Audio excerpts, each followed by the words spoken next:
Welcome back, brave souls, to another chilling tale in our haunted journey. This is FOGMAN Stories, where real ghost stories come to life. Tonight, we invite you to step beyond the veil of reality, where shadows whisper and the past refuses to stay buried. This is not just a story, it is a passage into the unknown, where the unseen lingers just beyond the flickering light. So, turn down the lights, settle in, and prepare yourself, for what you are about to hear may forever haunt your dreams. Are you ready to cross the threshold into darkness? Then let us begin. Before we dive in, don't forget to like this video, subscribe to FOGMAN Stories, and turn on the notification bell so you never miss a chilling tale. Now, let's begin.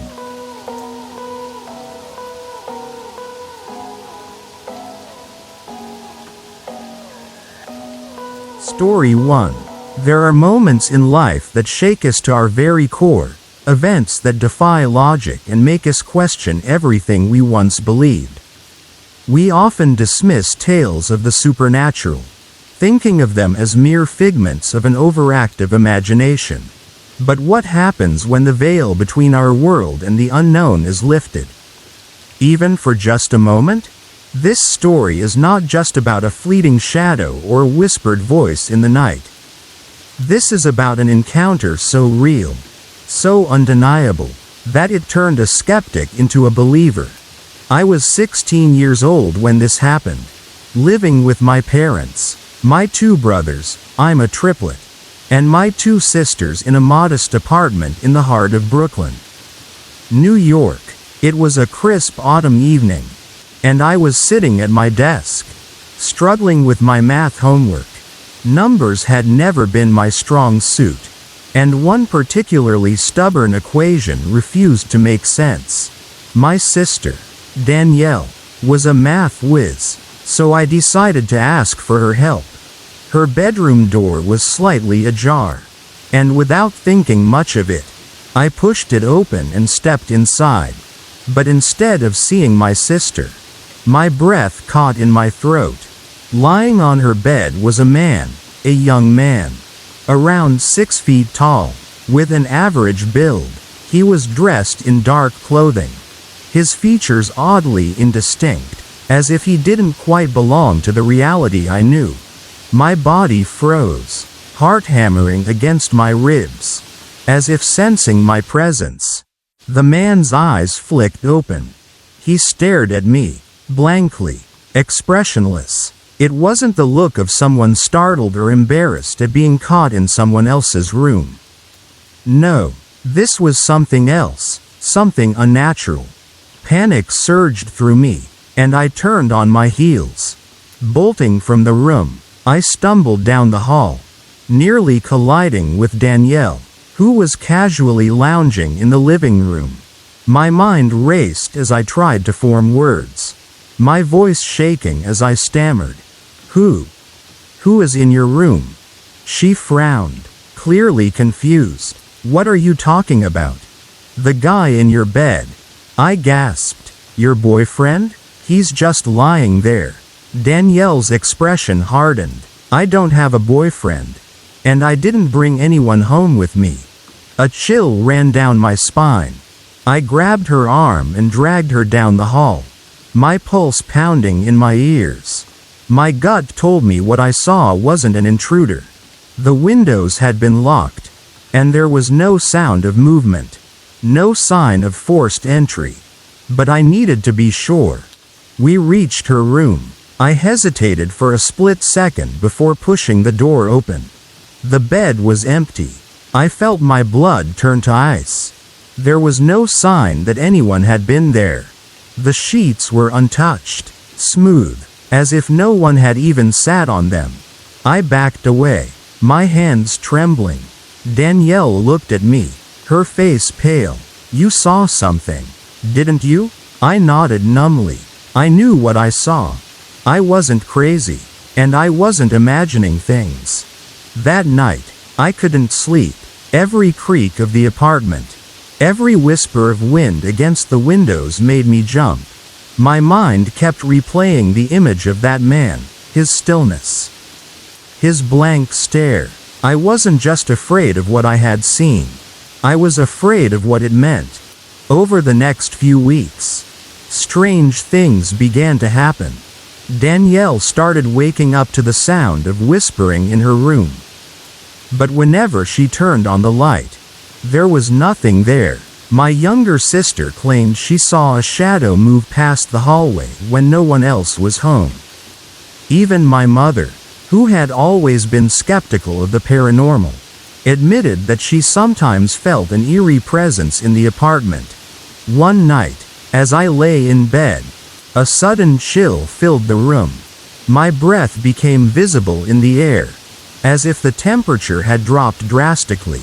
The hairs on my arms stood on end. And then, just as I was about to turn over, I felt it, pressure on my bed, as if someone had just sat down beside me. My heart pounded in my chest. I slowly turned my head, terrified of what I might see. Nothing. But I knew something had been there. I could feel it. Danielle refused to sleep in her room alone after that. My father tried to rationalize it, saying it was just our imagination. But deep down, I think he felt it too. Eventually, we moved to a new apartment, and whatever had haunted us stayed behind. But I never forgot that night. The night I learned that some things cannot be explained away with logic. Some shadows don't disappear when you turn on the light. Some experiences leave a permanent mark on us, altering the way we perceive the world forever. That night in my sister's bedroom was one of those moments. It was the night I learned that some things cannot be explained away with logic. Some shadows don't disappear when you turn on the light. So the next time you walk into an empty room and feel like you're not alone, trust that feeling. Because sometimes, you really aren't.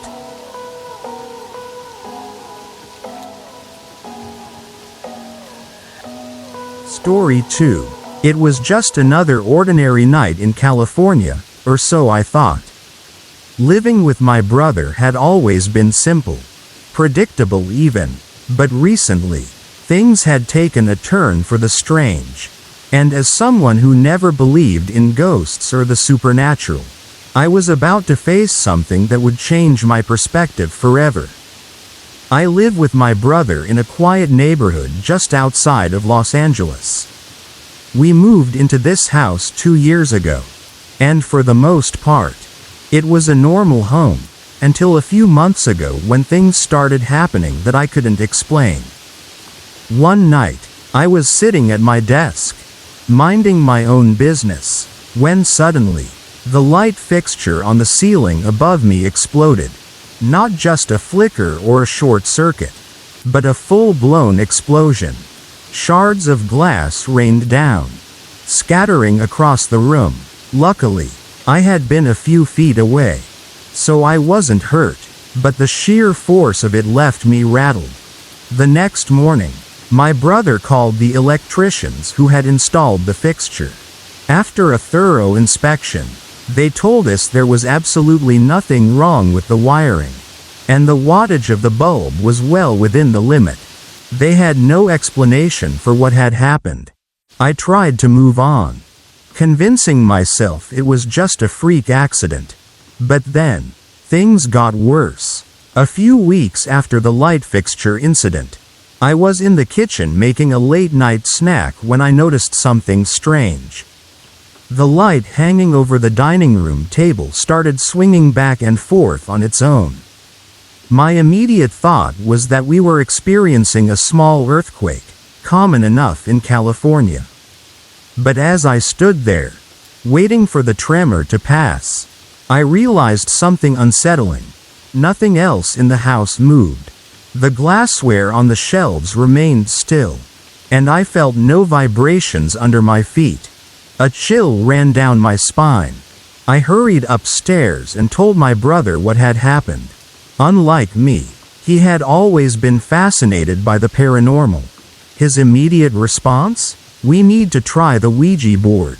We had owned the same Ouija board for years, passed down from our great-grandmother, though we never really used it. That night, we set it up in the living room and sat in silence, fingers lightly resting on the planchette, waiting for a response. 40 minutes passed, nothing happened. Not even the faintest movement. Eventually, my brother sighed and leaned back. See? You're just imagining things. I wanted to believe he was right. But deep down, I wasn't so sure. Then, just a few nights ago, the most unsettling event of all took place. At around 2 a.m., I got out of bed to grab a drink of water. As I walked into the kitchen, I froze. The refrigerator door was wide open, and a puddle of milk was spreading across the floor. The carton lay on its side, completely empty. My heart pounded. My brother wasn't home that night. He had gone to stay at a friend's place and wouldn't be back until morning. The doors were locked, windows shut. There was no way anyone could have broken in without triggering the alarm. And yet, there it was, a mess that no one could have made. I cleaned up the spill and returned to my room, trying to push away the unease creeping over me. But my dogs, 3 of them, seemed to sense what I couldn't. While 2 remained calm, one of them kept barking at the walls and the staircase, as if something unseen lurked there. As the days passed, I started noticing more and more strange occurrences. Small things. At first, flickering lights. Unexplained noises in the middle of the night. Objects moving from where I had left them. But then, something happened that made me question my sanity. One night, I woke up to the sound of heavy breathing right next to my bed. My heart pounded as I reached for my phone to turn on the flashlight.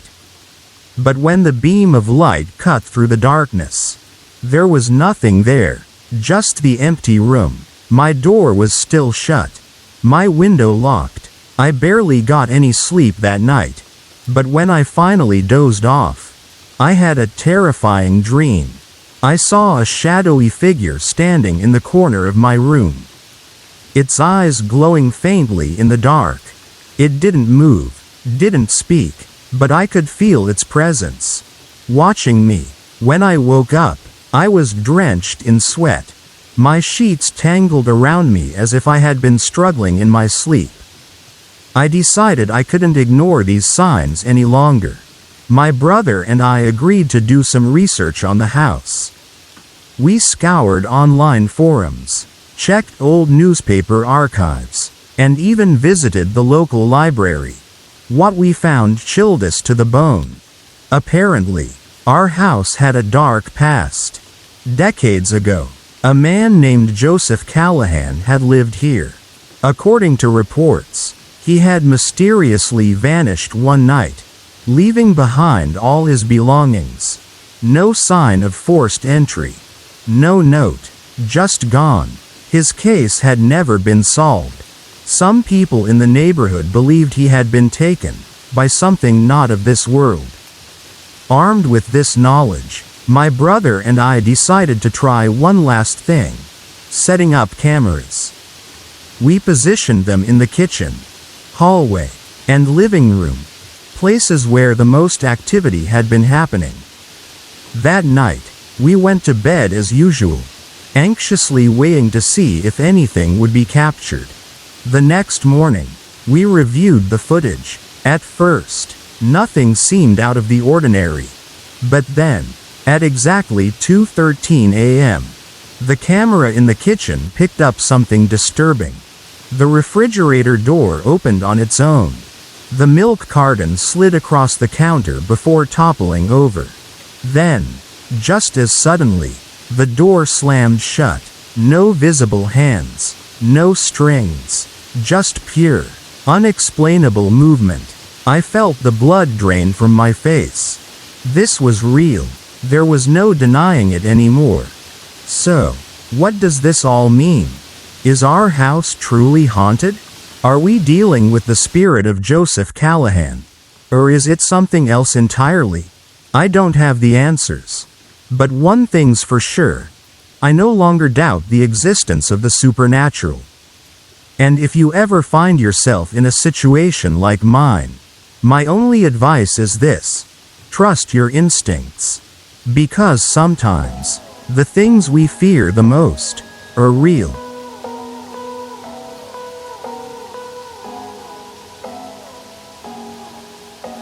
Story 3. There are some places that refuse to let go of the past. They clutch onto the echoes of what once was, holding tight to memories, to people, to the energies that linger long after their time has passed.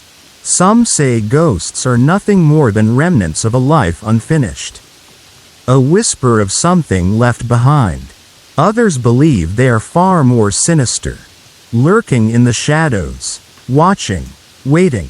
This story isn't about creaking floorboards or a cold spot in a hallway. It's about something much worse, a presence that made its existence known to an entire family. A ghost that wasn't content with simply being seen. And even now, years later, those who lived through it still wonder who, or what, they encountered in that apartment. My older sister, Anna, was in her junior year at Westwood University when she moved into a small 2-bedroom apartment on Oak Ridge Street. It was in a historic part of town, lined with old brick buildings and towering oak trees that seemed to whisper when the wind blew through their branches. Her place was on the second floor of a complex called the Willowcrest Apartments. The building had character, sure, but it also had something else. Something unexplainable. The first time I visited her, I felt it immediately. The moment she opened the front door, an inexplicable chill washed over me. My eyes were drawn to the hallway leading toward her bedroom, and every hair on my body stood on end. Anna, always the practical one, rolled her eyes when I told her about my unease. "You sound like me," she scoffed. "That's why you need to move in with me, to prove to yourself that ghosts don't exist." But the more she tried to convince me, the more she only convinced herself. Because deep down, she knew something wasn't right. Anna's bedroom had a walk-in closet, something she was overly excited about when she gave me a tour. She flung open the doors, showing me how much space she had. But the second she did, I felt a wave of nausea. Goosebumps erupted on my arms, and a sharp, suffocating weight pressed down on me. "Close it," I said suddenly. Anna frowned. "Why?" "Because," I swallowed, not wanting to sound dramatic. "It feels like someone hung themselves in there." She laughed nervously. "That's morbid," but she closed the doors anyway. I don't know how I knew. I just did. That summer, our parents dropped off our 2 younger sisters, Sophie and Mia, to stay with Anna while they traveled. Anna, always the reckless one, decided to go out partying, leaving the girls alone in the apartment for the night. Sophie and Mia didn't mind. They were excited to have the place to themselves. They stayed up watching TV until exhaustion took over. Sophie crashed first, curling up on the futon, and Mia followed soon after. Then, at midnight, Mia woke up. A sound, the distinct clunking of high heels against concrete. They were approaching the front door. Mia sat up, rubbing her eyes. She could hear laughter, women's voices, light and airy, like people sharing an inside joke. Then, the unmistakable sound of keys sliding into a lock. Anna's home, Mia thought. She waited. The door never opened. Confused, she climbed off the futon and rushed to the large corner window. Peering outside, Anna's car wasn't there. But something else was.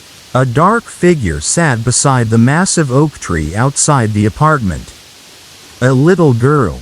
Curly hair. A puffy dress. Mia's scream ripped through the silence, waking Sophie.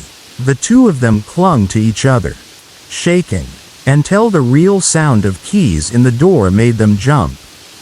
Anna walked in with her friends, laughing, oblivious. The girls never stayed at the apartment again.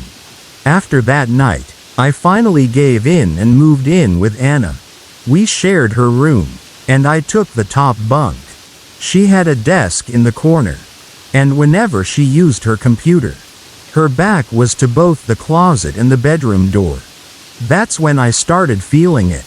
Every time I sat at that desk, I had the overwhelming sensation that someone was watching me. My skin would prickle, my neck would tense, and I'd find myself turning around, expecting to see someone standing there. But there was never anyone. Or at least, no one I could see. One night, a group of friends came over to cheer me up. We cranked up some music and started dancing to shake off the eerie tension. Then, the strangest thing happened. The volume faded. At first, we thought it was the speaker glitching. But when we turned it back up, it happened again. The music slowly died down, as if something was controlling it. Then the bedroom door slammed shut with a force that rattled the walls. We ran. Over time, Anna and I got used to the shadows, the whispers, the unseen presence that coexisted with us. She even began talking to them, screaming at them to leave. But they never did. When our family moved in temporarily, my older brother set up his computer in the living room. One night, after I had gone to bed, he came into my room, pale as a sheet. "Did you turn off the TV?" "Yeah," I muttered sleepily. "Then why is it back on?" We walked out together. The TV was on, but it wasn't on any channel, just static. Each night, the same thing happened. Then, the computer in our bedroom started turning on by itself, even when it was unplugged. Something was playing with us. The final straw was my 3-year-old niece, Lillian. She would run around the apartment, laughing, talking to thin air. One morning, I found her curled up in the second bedroom, whispering to her friend. But when I pulled back the blanket, I froze. Her tiny cheeks were covered in scratches. The night before we moved out for good, our mother was sleeping in Anna's bed when she woke up suddenly. At first, she thought she saw Anna standing in the doorway. But as her vision cleared, she realized it wasn't Anna. It was a little girl. Blonde curls, a Victorian dress, buckled shoes. She didn't move, just stood there, watching. Then she turned and vanished into the hallway. To this day, I don't know who that little girl was. I don't know why she was there, or what she wanted. Maybe she was lonely, maybe she was angry. But I do know one thing, whatever she was real.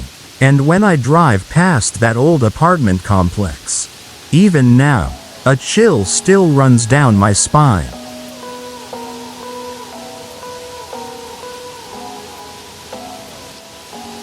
Story 4.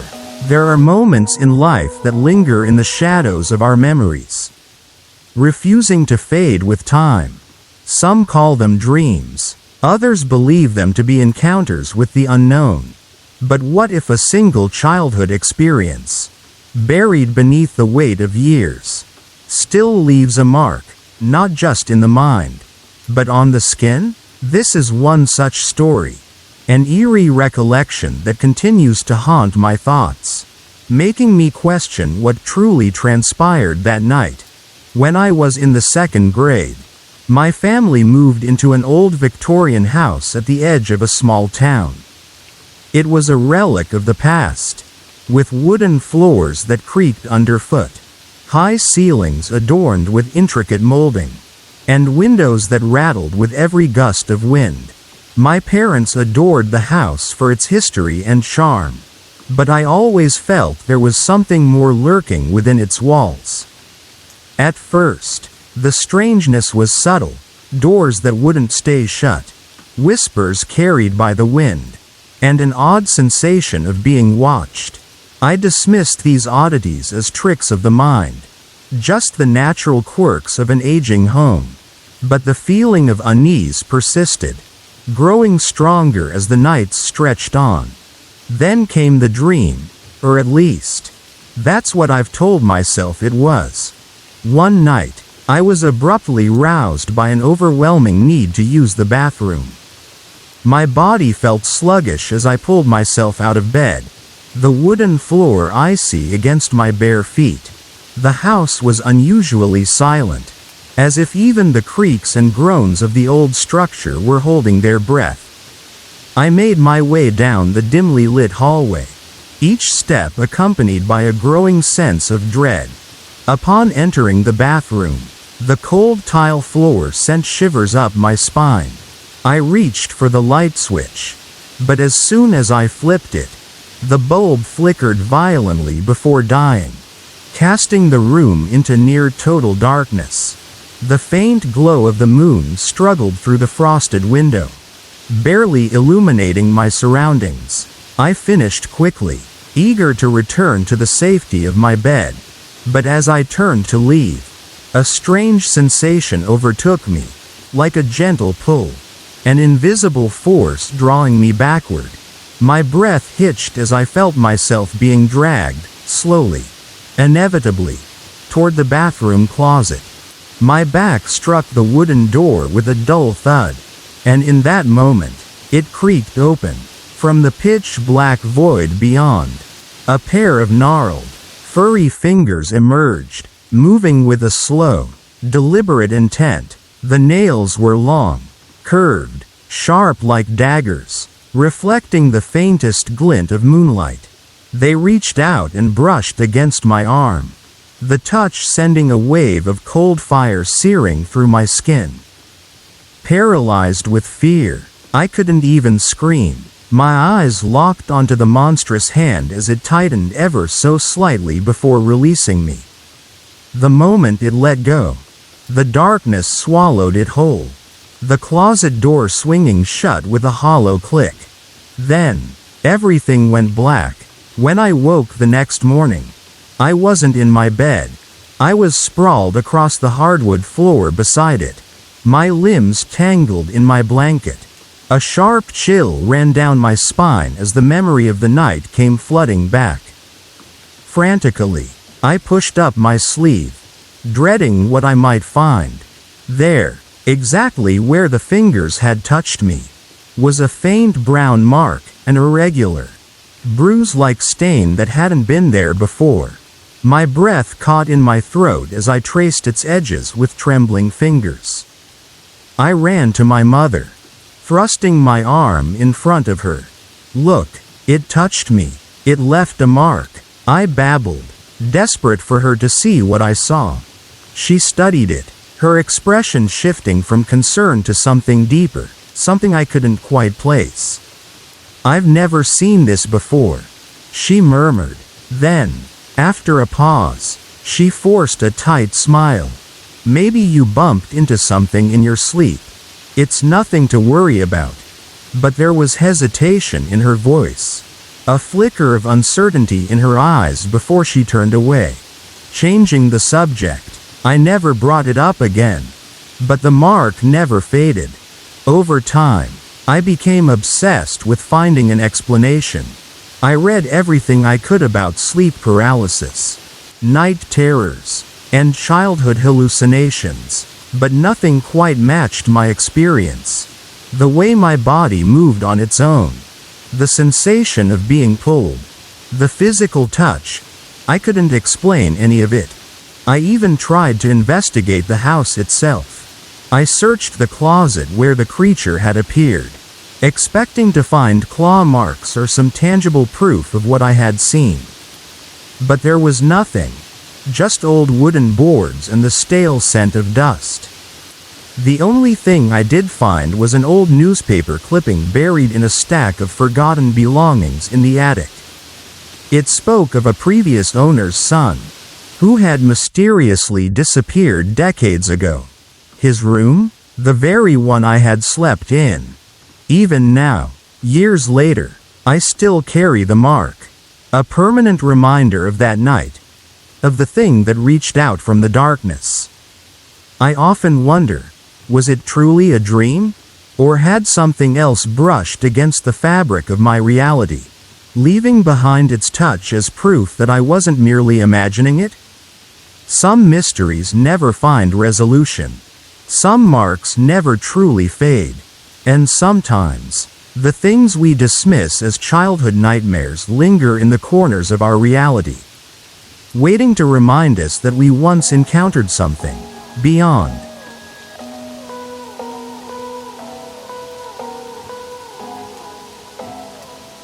Story 5. It was a sweltering afternoon last summer.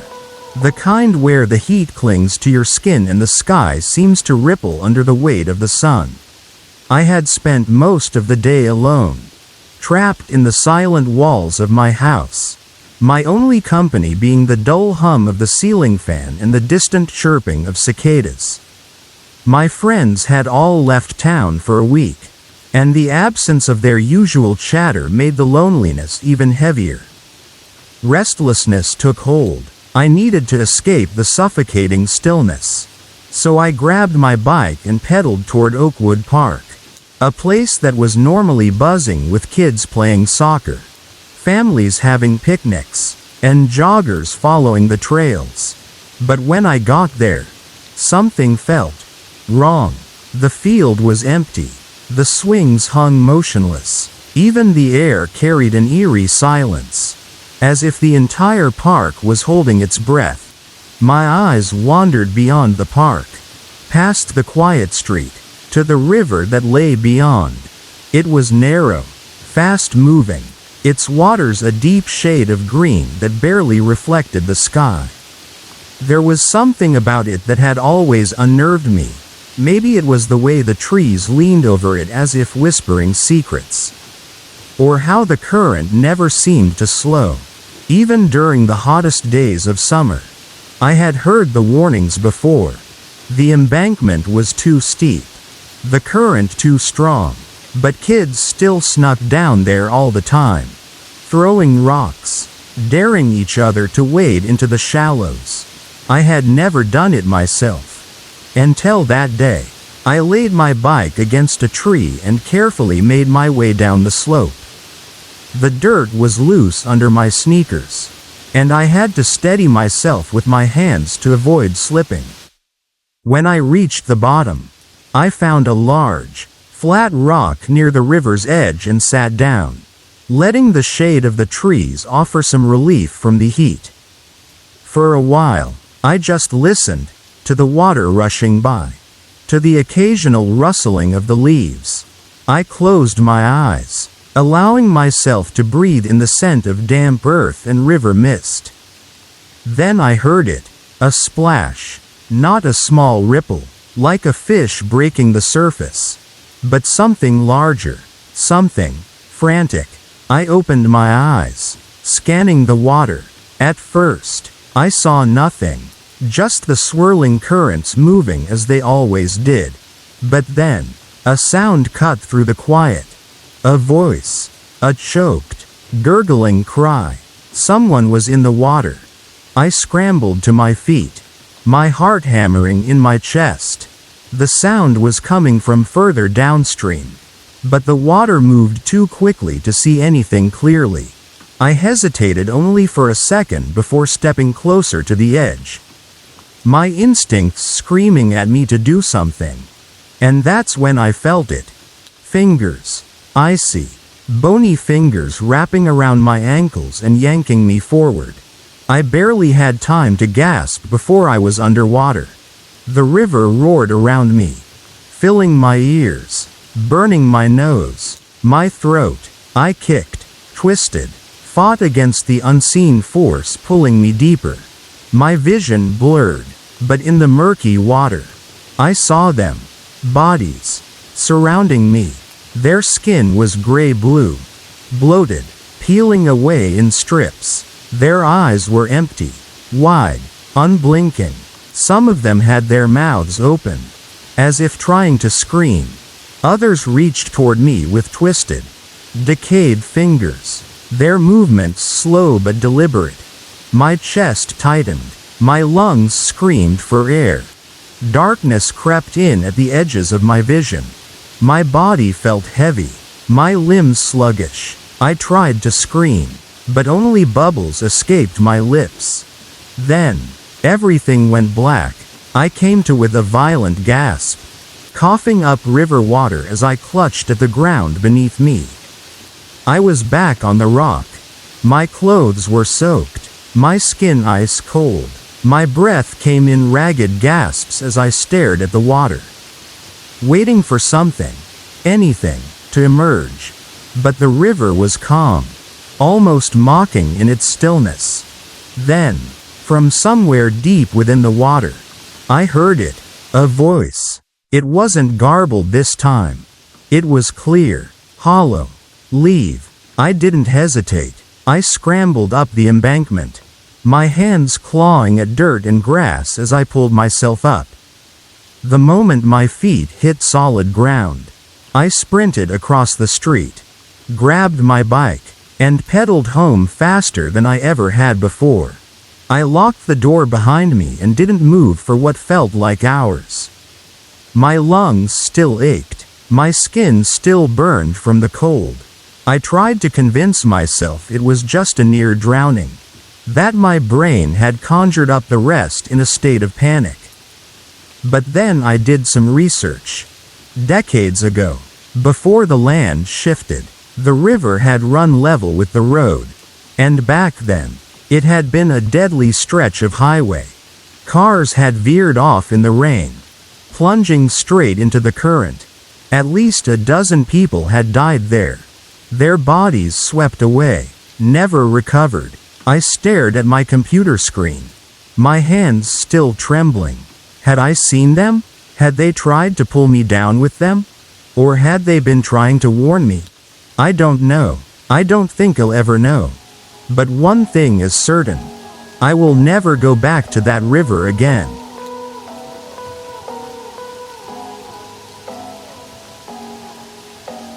Story 6. That summer in 2006 remains one of the eeriest experiences of my life. My family and I were on vacation, staying at a beach house owned by my aunt and uncle. It stood near the coastline of a small, quiet town, exuding a peculiar charm that was both inviting and unsettling.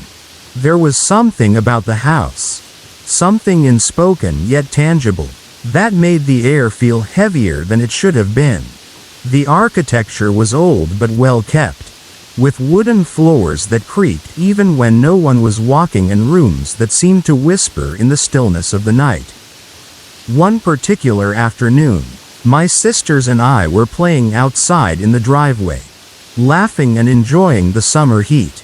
Out of the corner of my eye, I noticed movement from the downstairs window. It was subtle at first, but then the window began to rise, slowly, deliberately. Behind the glass, a dark figure stood motionless. The sight sent a chill through me, but curiosity overpowered fear. We rushed inside to check the room, expecting to find someone standing there.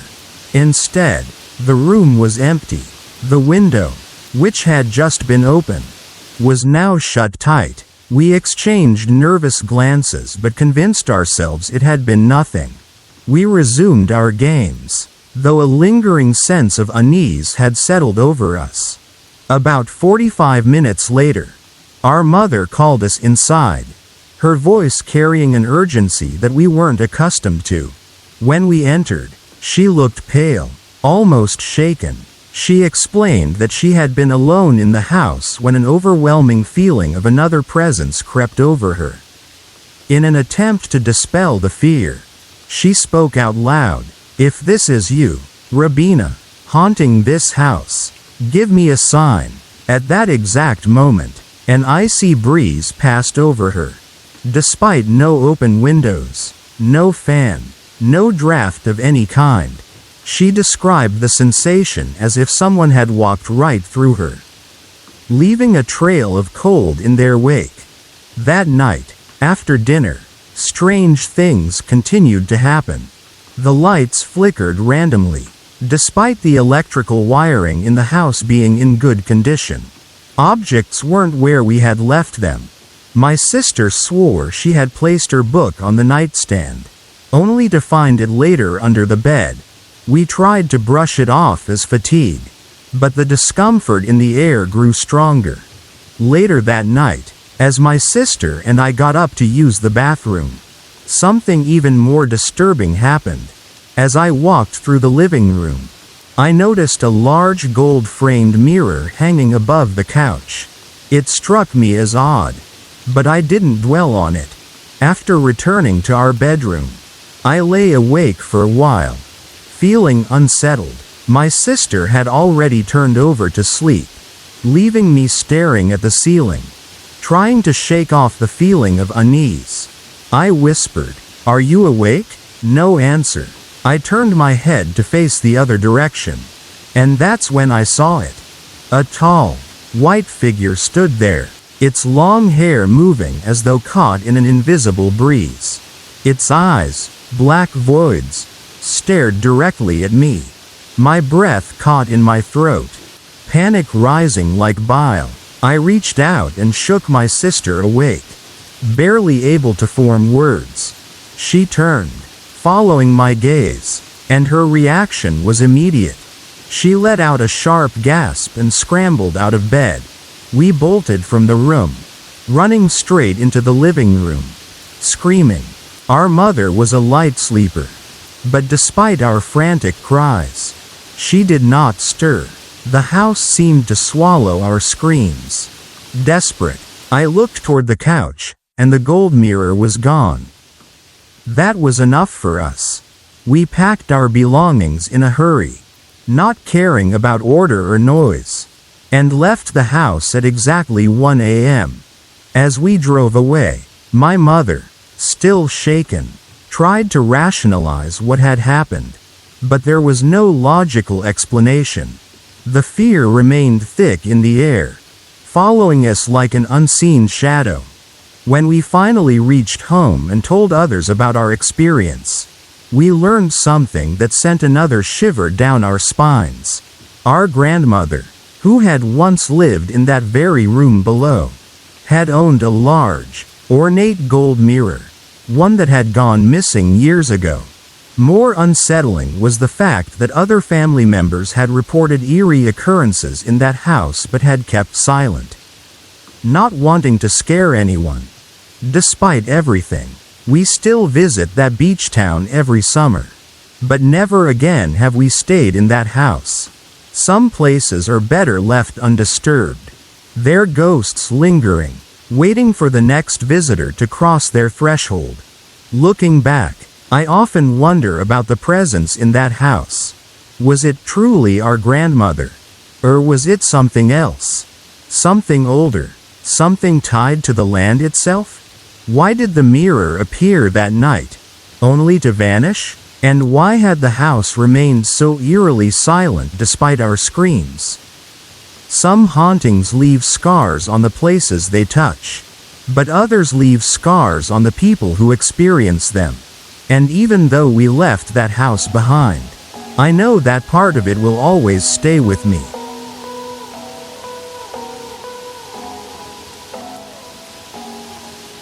Story 7. Some stories linger in the dark corners of our minds, surfacing when we least expect them. They whisper through the silence of the night, creeping into our thoughts like ghosts searching for a voice. Tonight, I invite you to step into the shadows with me, to hear a tale of lingering spirits, restless souls, and the echoes of the past that refuse to be forgotten. This is the story of the Ashwood House and the chilling encounters that haunted a young girl's life. When I was a child, I lived with my father in an old house at the edge of town. The house had been in our family for decades, passed down from one generation to the next, each leaving behind whispers of their time within its walls. I could never bring myself to sleep in my own room. Something about it unsettled me, sent a cold shiver down my spine whenever I stepped inside. Even at a young age, I knew something was wrong with that house. I would often climb into my father's bed at night, seeking comfort from the unease that clawed at my thoughts. But my fear only grew stronger with time. Then, one evening, I saw him. I had gone to the bathroom to run a bath when I caught movement from the corner of my eye. A shadow passed from my bedroom to the adjoining room, the second room that was never used. My heart pounded as I turned to look, and there he was, a man, tall and gaunt, with hollow eyes that seemed to bore into my soul. But it was the axe embedded in his skull that made my blood run cold. His presence filled the air with a suffocating dread, an unspoken warning that I could not understand at the time. Later, I would learn that the previous owner of the house, a reclusive man named Charles Whitmore, had died under tragic circumstances. He had fought in a war, returned home a broken man, and was said to have hidden a stash of real silver within the house's walls before meeting his untimely end. Some said he had been murdered. Others whispered that he had taken his own life. Either way, his spirit had never left.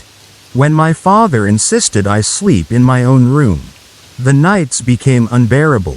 My bed would tremble, the mattress vibrating beneath me as if unseen hands were shaking it.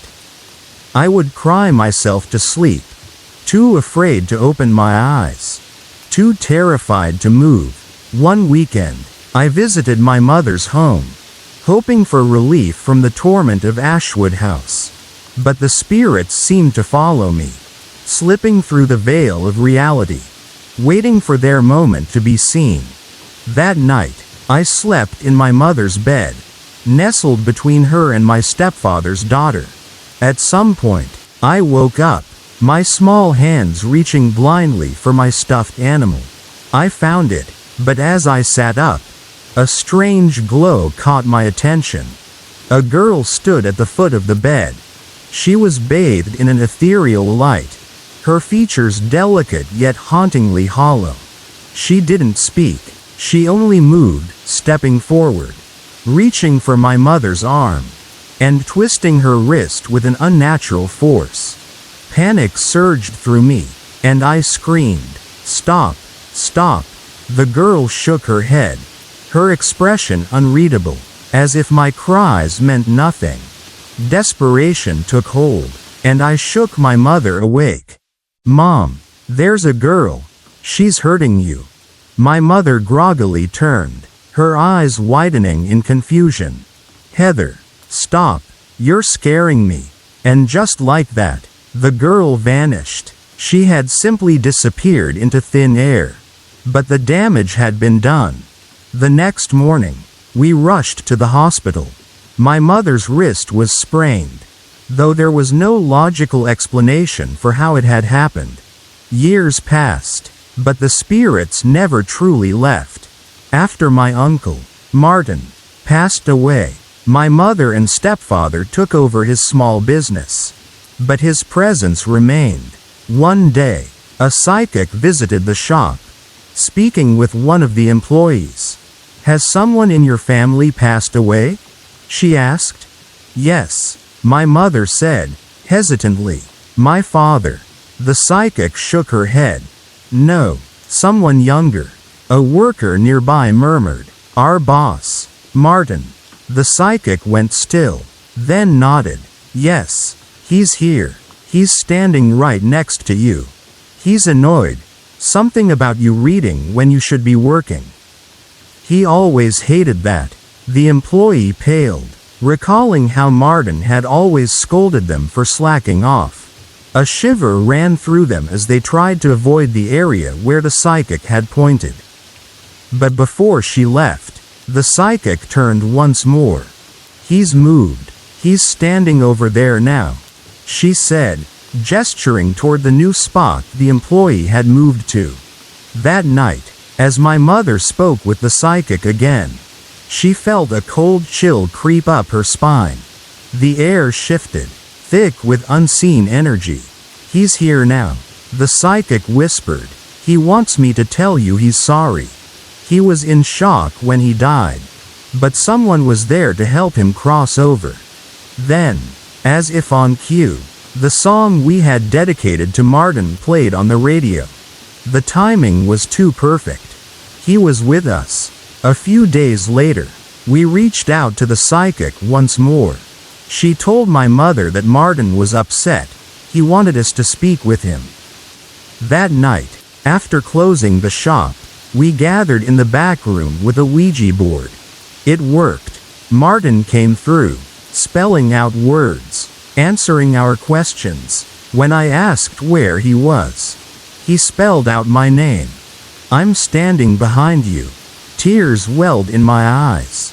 My mother told him, "You know that she loves you and misses you." "Yes." "Are you her guardian angel?" "Yes." The weight of his presence overwhelmed me. I asked if he could touch me, and he said yes. I waited, my heart pounding, and when we asked if he had done it, he confirmed it, but I hadn't felt a thing. Only later, when I removed my hoodie, did I feel the air shift around me, a fleeting caress of something unseen. That night, I dreamt of him. It was his funeral, but it felt like a celebration. He was talking to my stepfather, and when I called for him, he smiled. "No, you come here," he said. I stepped forward, and he embraced me. He whispered in my ear, "It's okay. You can let me go." "I can't," I sobbed. I woke up with the scent of his cologne lingering in the air. His presence still wrapped around me like an invisible embrace. I knew, deep down, that he had been there. Some spirits refuse to be forgotten. Whether bound by unfinished business, tragedy, or love, they linger, reaching out in the only ways they can. I don't know if I will ever fully understand the things I've seen. But I do know one thing: ghosts are real. And sometimes, they just want to be heard. Do you believe in spirits? If not, perhaps one day, you will.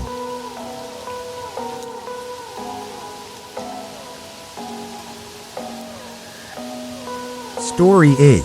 It was a chilly autumn evening when I found myself at the Hollow Oak Tavern, a historic establishment nestled in the heart of Fairhaven, a town known for its rich history and whispers of the supernatural. The air carried the scent of old wood and warm spices, a cozy yet eerie reminder of the many souls who had passed through its doors over the centuries. The tavern had stood for more than 200 years, its walls steeped in stories of bygone eras. Some whispered in the dim candlelight by patrons, others never spoken aloud. My friend, Claire, and I were waiting to be seated. The dining room was filled with soft murmurs of conversation, the clinking of glasses, and the occasional crackle from the grand fireplace on the far wall. Claire suddenly nudged me and pointed toward the hearth. "Look over there," she said, her voice hushed. I turned my gaze in the direction she was pointing and saw a solitary man standing by the fireplace.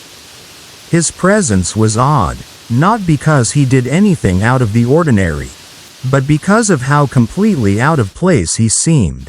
He wore a well-fitted navy blue jacket, the kind that seemed from another time, and his expression was vacant, as though he were looking through the world rather than at it. The way he stood, rigid and emotionless, sent an involuntary shiver down my spine. I glanced around the room, expecting others to notice him, but no one else even spared him a glance. The lively tavern bustled with movement, Waiters weaved between tables. Patrons laughed and toasted their drinks, but this man seemed utterly detached. Standing still in the midst of it all, as if he were merely a shadow of another time. Claire left my side momentarily to speak with an old acquaintance. And for a brief moment, I was alone. That was when the man moved. He walked past me with an eerie stillness, his eyes fixed ahead, unfazed by the bustling tavern around him. His steps were silent, his form slipping past like a wisp of smoke. The strangest part? No one else seemed to register his presence. I watched him disappear through a doorway leading to the adjacent dining room. But when I turned to follow his path, he was gone. A deep unease settled in my gut. My instincts screamed that something was off. Against my better judgment, I wanted to reach out and touch him, just to confirm that he was real. But something held me back, some invisible force of caution or perhaps primal fear. When Claire returned, I immediately brought it up. "That man by the fireplace," I said, "the one you pointed to, he was really creepy." She looked at me, confused. "What man?" she asked. I was pointing at the waitress. My stomach turned. I felt a wave of cold wash over me. If she hadn't seen him, then who had I just watched walk past me? Determined to find answers, we decided to search for him. The layout of the tavern was such that there weren't many places he could have gone without passing us again. We checked the main room, scanning faces and jackets, but he was nowhere to be seen. The only other possibility was the closed-off area leading to a private party room upstairs. We climbed the steps, looking over the railing that overlooked the hall we had just been in. From this vantage point, we should have been able to spot him. The room was filled with guests attending a private event, their laughter echoing against the wooden beams. We carefully studied every face, every jacket, but the man in blue was nowhere among them. A growing unease settled between us as we methodically searched every possible space. Yet, he had vanished. There was simply no logical way he could have left without us seeing him. We returned downstairs and asked the hostess if a man wearing a blue jacket had been seated in the last 20 minutes. She gave us a puzzled look. "I don't think so," she said slowly. "But, you might be thinking of Henry." "Henry?" I asked, my voice uncertain. "Yeah," she replied hesitantly. "People say they see him sometimes. Near the fireplace. Always alone. Always in blue. But, you know, Henry died here. A long time ago." A cold chill ran through me as Claire and I exchanged wide-eyed looks. Later that night, as I researched the tavern's history, I discovered that a man named Henry Thornton had owned the establishment in the late 1800s. He was said to have suffered a tragic accident near the very fireplace where I had first seen the apparition.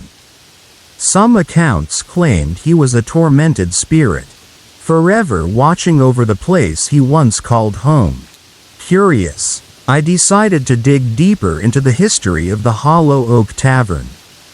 The local library housed an archive of old newspapers, and after an hour of sifting through faded pages, I found an article dated November 12, 1893. The headline read, "Mysterious Death of Local Tavern Owner Henry Thornton." According to the article, Henry had been found lying near the tavern's fireplace, his body cold and stiff. There were no signs of struggle, no apparent cause of death. The patrons that night claimed to have seen him standing by the fire just moments before he collapsed. His expression eerily blank. One patron had even sworn Henry had looked directly at him before disappearing from view.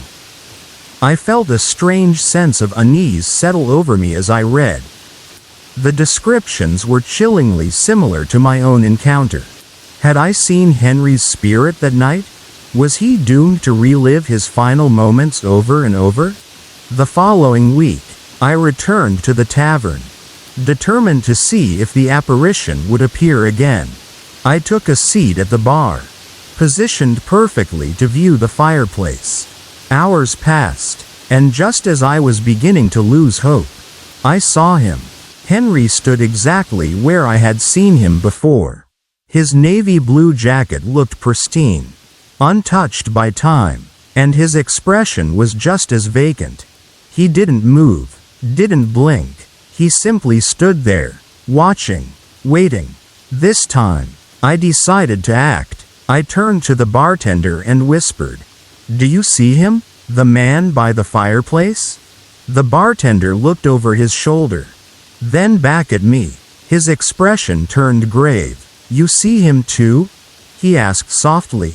"You're not the first." A chill crawled up my spine. "Who is he?" I asked, though I already knew the answer.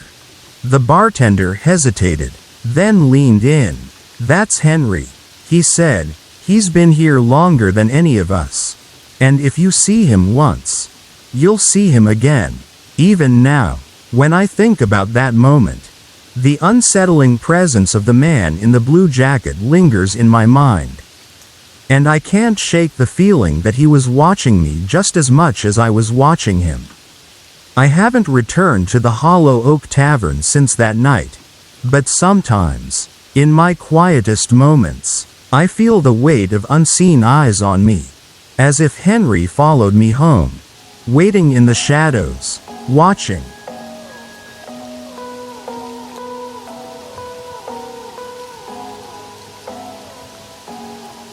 Story 9.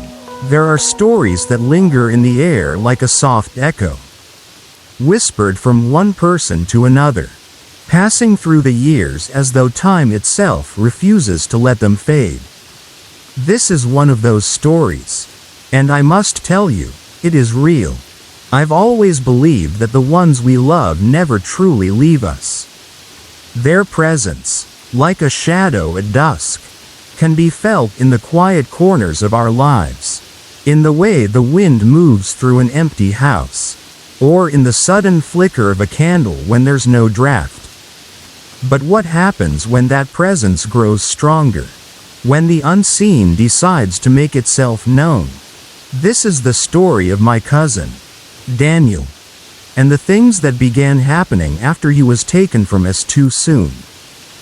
Daniel had always been larger than life. He was the kind of person who could make a whole room burst into laughter with just a single remark. His absence left an emptiness that was impossible to ignore. When he was killed while serving overseas, our family was devastated, especially his mother, my Aunt Vivian. She kept his room exactly as he had left it, his belongings untouched, as though he might walk through the door at any moment. The first strange event happened one evening at her house during a small family gathering. We were all reminiscing about Daniel, sharing stories about his childhood, laughing through the pain as best as we could. A beer can sat in the middle of the kitchen counter, untouched, when suddenly, it flew across the room. It didn't roll, it didn't tip, it flew. For a moment, silence settled over us. Then, someone let out a nervous chuckle. "Guess Daniel's still around," my uncle muttered. Everyone laughed, but there was a knowing look exchanged between us. It was a nervous kind of laughter, the kind that hides the feeling that something isn't quite right. Over the following weeks, things only became stranger. Aunt Vivian would often wake up in the middle of the night to the sound of footsteps in the hallway outside her bedroom. At first, she dismissed it as the house settling. But one night, she gathered the courage to step out into the dimly lit corridor. The air was thick, oppressive. A single floorboard creaked ahead of her. Though no one was there, the hallway light flickered. A sudden chill wrapped around her. making the hair on her arms stand on end. She whispered his name, Daniel, but only silence answered her. That was the night she stopped sleeping with her door open. A few months later, my sister, Eleanor, and her boyfriend were lounging in the backyard pool at Aunt Vivian's house. It was late, the air thick with the humid weight of summer. At one point, Eleanor went inside to use the bathroom. As she stepped into the hallway, she heard something that made her freeze in place. Voices. A man and a woman, speaking in hushed tones. The sound was coming from Daniel's old bedroom. Her heart pounded as she tiptoed to the slightly ajar door. She peeked inside, but the room was empty. The television wasn't on. The radio wasn't playing. There was nothing. A chill ran down her spine. Still, the voices continued, but now they seemed to be outside the window. She rushed back to the yard and asked her boyfriend if he had been talking to someone. He just shook his head. I was in the water the whole time. Didn't say a word. One of the most unsettling occurrences happened late one night. Aunt Vivian and Uncle Robert had gone out for dinner, leaving the house empty. When they returned, their answering machine was blinking. 3 new messages. The first was from a friend. The second, a garbled male voice, barely intelligible, with muffled sounds in the background. The third was the one that made their blood run cold. It was nearly silent, but then, faintly, almost like a whisper, they heard a male voice speaking softly. His words too quiet to make out. Aunt Vivian felt a shiver move through her as she checked the caller ID. The calls had come from Daniel's old phone. His phone, which had been turned off, which had been sitting in the glove compartment of his car in the garage, which hadn't been used since the day he died. They rushed outside, their breath quick with fear. The car was locked. The phone was exactly where they had left it, untouched. The battery long dead, but the messages had come from it. One night, Aunt Vivian was sitting alone in the living room, flipping through old photo albums. The house was quiet, save for the occasional creak of the wooden floorboards. Then, a sudden movement caught her eye. She turned toward the window, and her breath caught in her throat. A shadowy figure stood outside. It was tall, broad-shouldered, familiar. Her heart pounded as she scrambled to turn on the porch light. But when she did, the figure was gone. Only the faint outline of handprints on the glass remained. That was the night she finally decided to move out of the house. There are those who say that spirits don't linger. That when someone passes on, they go somewhere else, somewhere beyond our reach. But if that's true, then how do you explain what happened in that house? How do you explain the beer can that defied gravity? The voices in the dark? Or the phone that called home from beyond the grave? Maybe Daniel never truly left. Maybe, in some way, he was just making sure we still remembered him. Or maybe, just maybe, some doors, once opened, never truly close. One thing is certain. Some spirits refuse to be forgotten. What do you think? Have you ever experienced something you couldn't explain? If so, perhaps you already know, sometimes the dead are not as distant as we like to believe.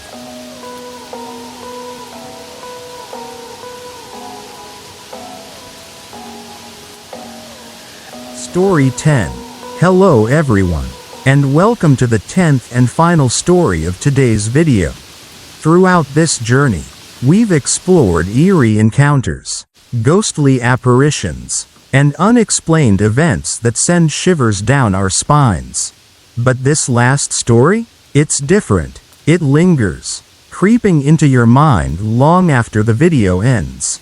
Have you ever had the feeling that something is watching you? That you are not alone? even in the comfort of your own home? Well, after hearing this story, you might start to question what you once believed about the safety of your surroundings. Now, let's get into it. One evening, my sister, Melissa, and my two close friends, Rachel and Lindsay, were hanging out in Melissa's bedroom. It was an ordinary night. Our dad was downstairs cooking dinner while we sat in a circle, talking about the paranormal. We had always been fascinated by ghost stories, and that night, we decided to test out a strange little ritual we had heard about, using candle flames to communicate with spirits. The rules were simple. You ask a question, and if there's a presence, the flame is supposed to respond. Skeptical but excited, we lit a candle and asked, "If there's a ghost here, make the flame rise." The moment the words left my lips, the flame flickered and shot up, stretching unnaturally high. A shiver ran through us. But we continued. My sister had a strong feeling that if there was a spirit, its name might be Charles or Charlotte. So we asked, "Is your name Charles or Charlotte?" The flame surged again, as if confirming. Before we could ask more, our dad called us down for dinner. The way to the kitchen required passing through a narrow hallway that always felt oddly colder than the rest of the house. As we left, I remember looking back at the flickering candle, wondering if we had just imagined everything. Melissa finished her dinner first and, eager to continue, hurried upstairs, but just minutes later, she came rushing back down, her face pale. "I heard voices up there," she said breathlessly. "Two girls, talking, whispering." We stared at her. Rachel and Lindsay had stayed downstairs with us. No one was upstairs. But she insisted. I heard them arguing, like they were bickering about something. I felt a chill but tried to shake it off. After finishing my meal, I went upstairs alone, determined to continue the candle experiment. The room was quiet. I sat down, relit the candle, and waited. Then, I heard it. A hushed conversation, two voices, low and urgent. It came from the corner of the room. My heart pounded, but I forced a nervous laugh. "Okay, very funny, guys," I said, assuming Rachel and Lindsay were messing with me. The whispering continued. A knot formed in my stomach. "Seriously, come out. This isn't funny anymore." Silence. I checked under the bed, inside the closet, even behind the curtains. No one. The air felt thick, charged with something unseen. Then, as if the room itself exhaled, a cold gust swept past me. That was enough. I bolted down the stairs so fast I nearly tumbled, my legs trembling. "Where's Melissa?" I gasped, looking at my parents. "She went to Rachel's," my mom said. My blood ran cold. There were only 3 people in the house. Me, my mom, and my dad. And the voices I heard? They hadn't belonged to any of us. I didn't wait. I ran straight to Rachel's house. The moment she opened the door, Melissa grabbed my arm. "Did you hear them too?" she blurted out. I could barely speak, but I managed to nod. We both stood there, breathless, the fear in our eyes mirroring each other's. From that night on, neither of us dared to go upstairs alone. That room, Melissa's room, became a place we avoided. A place that always felt like it was watching. And then there was the gravestone. In the backyard, half buried in the overgrown grass, stood an old, weathered tombstone. The inscription had faded with time, eroded by the elements, making the name unreadable. But we knew, deep down, we knew it belonged to someone. And whoever they were still in our house. For weeks after the incident, Strange things continued to happen. At night, we would hear light footsteps in the hallway when everyone was in bed. The doors would creak open on their own. Cold spots appeared in random places throughout the house. And sometimes, in the dead of night, I could hear faint whispering just outside my bedroom door. It was never clear enough to make out words. Just the sound of hushed voices, like someone was trying to communicate. But just out of reach. One night, as I lay in bed, I saw something in the dark. A shadow. A tall, thin figure standing in the hallway. Barely visible except for the faint outline against the dim glow of the nightlight. I blinked, convinced it was a trick of my eyes. But then, it moved. Slowly, it drifted down the hall, vanishing into the darkness of Melissa's room. That was the final straw. We started sleeping downstairs after that. The house no longer felt like home. It felt like a place that wasn't ours anymore. Eventually, we moved out. My parents had their own reasons. But Melissa and I never doubted that the house wanted us gone. Even after we left, I couldn't shake the feeling that something had followed us. That whatever we had disturbed with that candle ritual was not confined to just one place. Some hauntings are subtle, mere flickers in the dark. Others make themselves known in ways that change how you see the world forever. Whether it was a restless spirit, an echo from the past, or something else entirely, this experience remains with me to this day. Thank you all for watching. If you've had a similar experience, let us know in the comments below. And if you enjoyed this video, don't forget to like, share, and subscribe for more chilling stories. Until next time, stay safe, and don't play with fire you don't understand. Good night.